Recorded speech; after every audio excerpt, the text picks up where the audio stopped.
Ay nako guys, kung nagkakaisa lang ang mga Pilipino at ating mga leaders, nako, ang yaman na siguro ng bansa natin guys. Ang yaman na siguro ng mga Pilipino. Wala na sigurong nagugutom ng mga Pilipino.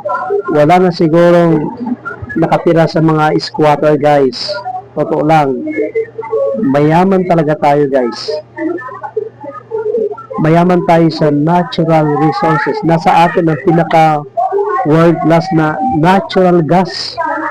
At marami pang pwedeng makita, matuklasan na kung galugarin lang guys yung ating West Philippine Sea, ang ating yung lugar yan sa may bandang Palawan, sa Luzon, nako, may mga nagsasabi guys na ang pinaka deposito ng langis sa buong mundo ay matatagpuan sa Luzon.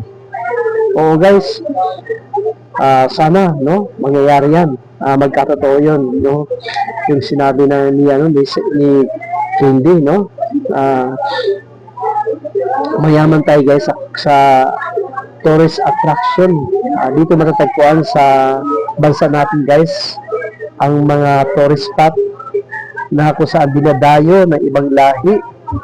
Maraming mga ibang lahi ang dumadalaw sa ating bansa at pupunta sa mga iba't ibang probinsya ng Pilipinas para makita ang mga tourist spot guys. Talagang yan pa lamang guys, talagang ikayayaman na yan ng ating bansa. At mayaman tayo sa kultura guys, pang world class ang mga Pilipino. Kapag kayang makipagsabayan sa ibang lahi, makipagkompetensya sa buong mundo, magaling ang mga Pilipino mag-adapt ng kultura sa ibang lahi. Magaling tayo makisama sa anumang lahi o wika. Ang pinakamagaling sa ating mga Pilipino guys ay mahusay, magaling sa pag-aalaga ng asawa. Kaya nga maraming mga banyaga na gusto mapangasawa ay Pinay dahil talagang magaling mga Pinay mag-alaga ng kanilang asawa. At ang lahing Pilipino guys ay hospitable, no? Bukod dun guys, ang Pilipinas ay tinatawag na the only Christian in Asia. Mayaman sa pananampalataya, mayaman sa relihiyon, at iba't ibang sekta ay matatagpuan dito sa Pilipinas guys. Kaya nga ang bansang Pilipinas ay tinawag na the New Jerusalem, ang bagong Jerusalem, ang bansang pinagpala ng Diyos. Ngunit guys, gaano man kapositibo mga sinasabi nila tungkol sa Pilipinas, mayroon tayong malaking problema ngayon. At ano ito? Ang kulang tayo sa spirit of unity. Yan guys, unity, yun ang problema natin guys, pagkakaisa. At yun ang ating malaking problema dahil wala sa atin yan. Watak-watak ang mga Pilipino pagdating sa politika, kanya-kanyang opinyon, kanya-kanyang liderato, kanya-kanya tayo ng ng pinapanigan na politiko. Minsan pa nga hindi na tayo makabayan kundi makapolitiko na tayo Mas loyal pa tayo sa politician kaysa bayan, kaysa bansa natin. Na hindi naman dapat ganyan guys, no? Ang ating pag-unawa, no? Ang ating pananaw na dapat hindi tayo mauwi sa ganyan na pagiging fanatic sa isang politiko, fanatic sa isang leader. So dapat tayo ay makabayan guys.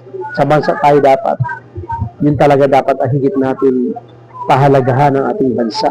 Hindi yung yung leadership ng isang Although kailangan natin ng isang magaling na leader ng ating bansa guys, pero dapat doon tayo mas higit na loyal sa ating bansa. Ayan guys, lack of unity ang mga Pilipino. magkaiba tayo ng pinapanigan na politician. Kaya grabe yung oposisyon, grabe yung hidwaan sa politika sa ating bansa, guys, na humahantong na nga sa personalan eh.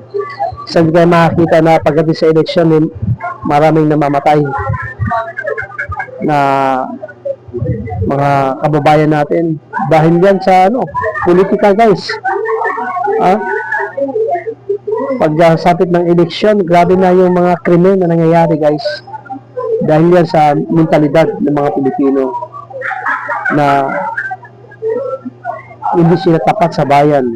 Mas tapat sila, mas loyal sila sa kanilang pinapanigan na politiko o partido sa halip na sila ay loyal sa bansa. Ano kaya, guys, ang mga kadahilan bakit bakit na magulo ang ating bansa pagdating sa politika? Yan, guys, ang ating alamin dahil may problema tayo sa ugali, guys. May problema sa ugali ng mga Pilipino. Okay? Marami sa ating mga Pilipino, guys, matataas ang kalooban na pride. Mapagmataas, ayaw magpasakop, ayaw sumunod sa namumuno sa mas nakakataas. Diba? Isipin nyo, ang ating mahal na Pangulo, ang ating Presidente, binoto yan ng taong bayan ng higit 31 million na mga Pilipino at naniniwala tayo, the voice of the people is the voice of God. Naniniwala tayo, guys, siya talaga itinakda ng Diyos na mamahala at mamuno sa bansang ito.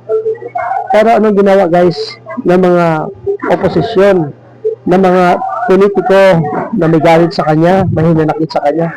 Gusto siyang pababain, gusto siyang palitan, gusto siyang mag-resign, gusto siyang tanggalin. Isipin nyo, guys, tama ba ang ganyan mentalidad? Tama ba ang isang mamayang Pilipino na ganyan ang pag-isipan mo na ganyan? Yung tao na iniluklok ng Diyos, tatanggalin mo at papalitan mo. Sino ka para gawin mo yon? Sagrado, guys, ang ating buto. Sagrado. Kaya sagrado po ang kapangyarihan kasi ang pagiging Pangulo. Dahil ang sabi ng Roma 13 na kahit ang pamunuan, ang kapamahalaan sa mundo ito ay itinakda ng Diyos. Galing sa Diyos yan, yung authority nila, guys. That's why, igaling naman natin ang ibinuto ng maraming Pilipino, ang itinakda ng Diyos.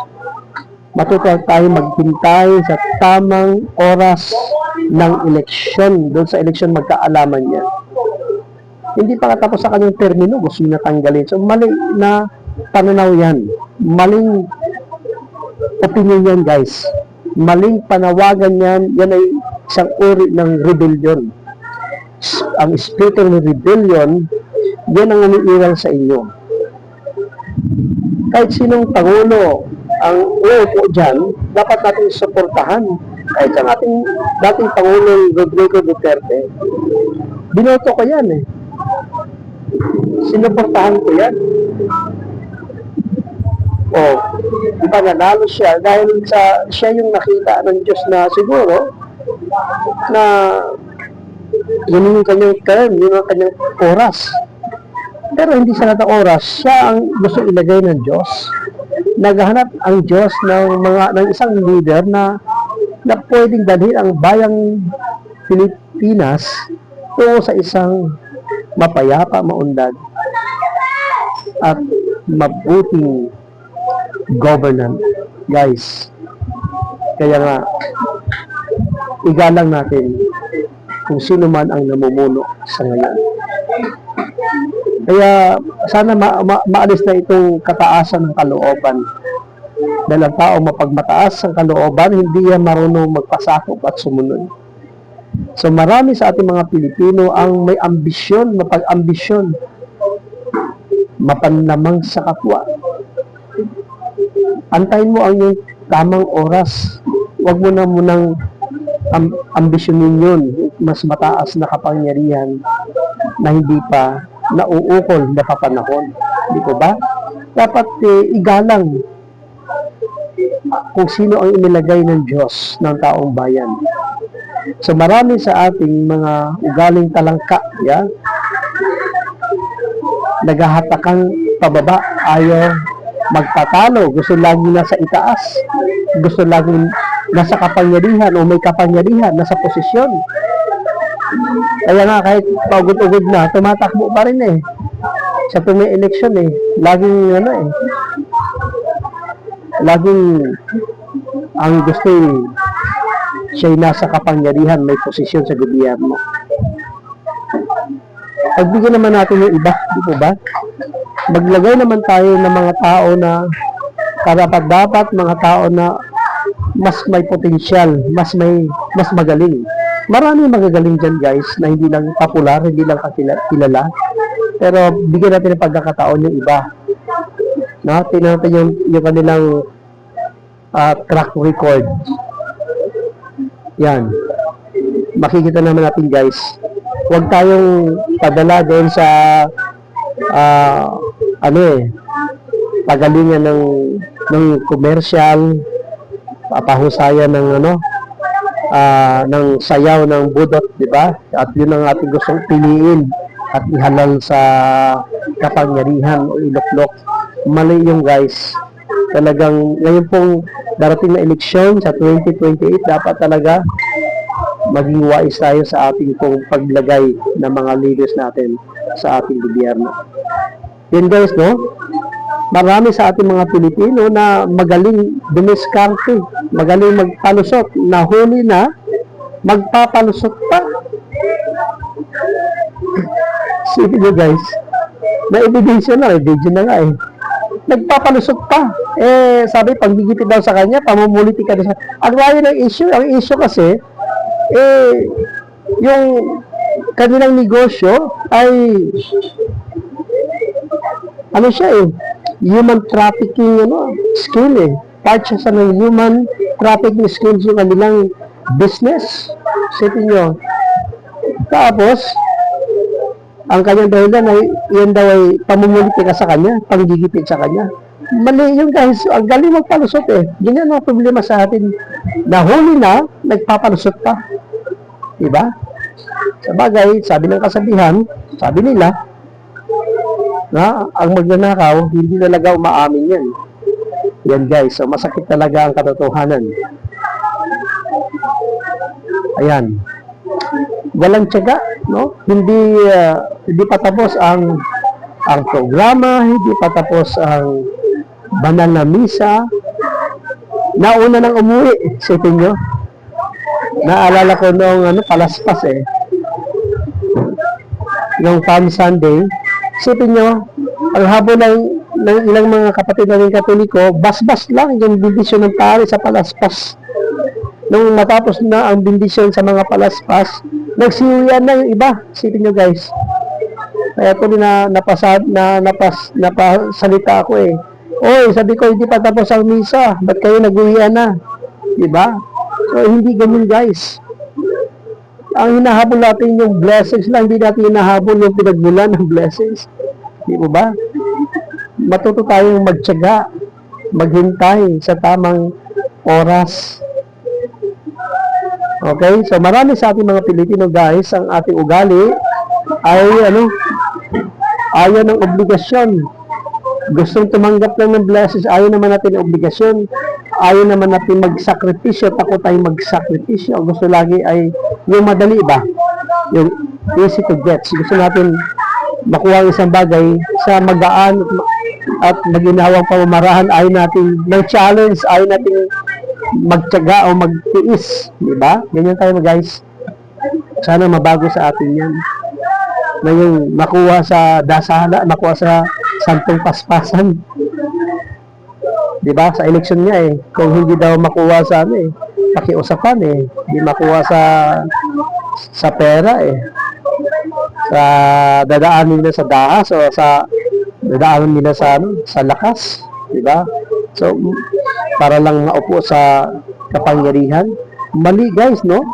Maling pananaw guys ng ilang mga politiko. Di baling pumatay ng kapwa nila, makuha lang yung kapangyarihan. sa posisyon.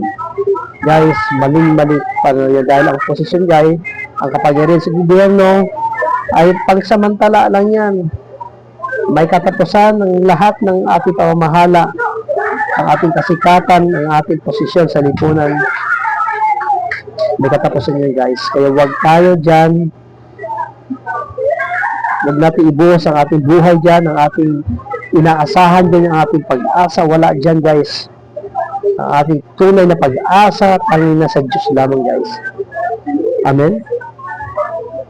So, marami sa ating mga Pilipino na iinggit kapag nakitang nakalamang ang iba. Kapag nakitang nalalamangan siya, naiinggit. Diba? Uso yan sa tanggapan, sa trabaho, sa opisina, diba? Maging sa politika. So, maging sa loob ng simbahan, may mga ganyan, may mga action, may mga pagkakababahagi dahil sa inggit, no? Espiritu ng inggit, guys. Yun ang malaking problema sa ating mga Pilipino. At higit sa lahat, guys, marami sa mga Pilipino believe sa kanyang sariling opinion kaysa opinion ng mas nakakarami. Isipin nyo, sabi niya, guys, 2 heads is better than 1, di ba? Mas tama ang pangunawa ng mas nakakarami kaysa nag-iisa. Isipin nyo, igigit mo yung iyong sariling opinion kaysa opinion ng mas nakakarami, ng mas naaayon sa sistema, sa batas, di ba? Kaya kung mali ka, talagang mali ka. Aminin mo na nagkamali ka. Huwag mo igigit ang iyong sariling argumento, yung sariling paniniwala at opinion na hindi naman tama at kumukontra naman sa mas nakakaraming opinion at paniniwala. Ayan, guys. At higit sa lahat, ang ugali natin mga Pilipino, guys, ay mahilig maglihim, mapaglihim. Ayan. Kaya nga, ano nangyari? Diyan sa flood control allegation o scandal, di ba? Yan, guys, kagagawa ng ilang mga politiko. Kagagawa niyan, guys, ng ilang mga nasa posisyon, kumbaga nasa loob ng kusina, sa Senado, sa Congress, di ba? Sila yung number 1 dyan na kasangkot ng graft and corruption. Kasi kung walang corrupt na politiko, wala rin corrupt na contractor. So, ang contractor, guys, gaya-gaya lang yan. Kapag corrupt ang politiko na naghahanap ng budget para sa isang kontrata, sa isang proyekto ng gobyerno, okay, at humihingi ng malaking kickback, malaking porsyento, syempre, dadayain niya ng contractor. Substandard ang gagamitin niya ng mga materyales. Kaya ano nangyayari? Walang kalidad ang proyektong ginawa ng gobyerno dahil sa corruption, guys. Kaya pareho sila, no? Pare-pareho lang yun sila. Hindi lang dapat ang mga contractor ang mapanagot, kundi higit sa lahat yung mga utak na sa loob ng Senado, ng Congress, guys, ang dapat higit na mapanagot dyan sa flood control scandal, brothers and sisters. So, yun, guys, no? Kaya ho, ito ho ang problema ng ating bayan, guys, ng ating bansa, yung matinding corruption. Kaya itong dahilan kung bakit na hindi tayo makaangat-angat. Naunahan na tayo ng karatig bansa. Sila'y yumaman na, umunlad na ang kanilang bansa, pero tayo nasa baba pa rin. Kahit na tayo magaling, mahusay, kahit na tayo ay mayroong magandang kalikasan, mayaman ang ating karagatan, ang ating kalupaan, mayaman tayo sa mga natural minerals, ng natural gas, natural resources. napag-iwanan tayo ng mga karating bansa. Sana po ay mabago ang maraming Pilipino, mabago ang ating mga pananaw, tayo magkaisa, no? At naway pag-isahin tayo ng Panginoon. Magkaisa tayo tungo sa ikauunlad ng ating inang bayan ng ating bansang Pilipinas. Nawa kahabagan ng Diyos ang ating bansa, baguhin ang bawat Pilipino. Na higit natin mahalin, higit tayong maging loyal sa ating bansa kaysa maging loyal sa isang politiko. Maraming salamat guys. Paki-like at paki-comment sa ating pong video na ito. God bless.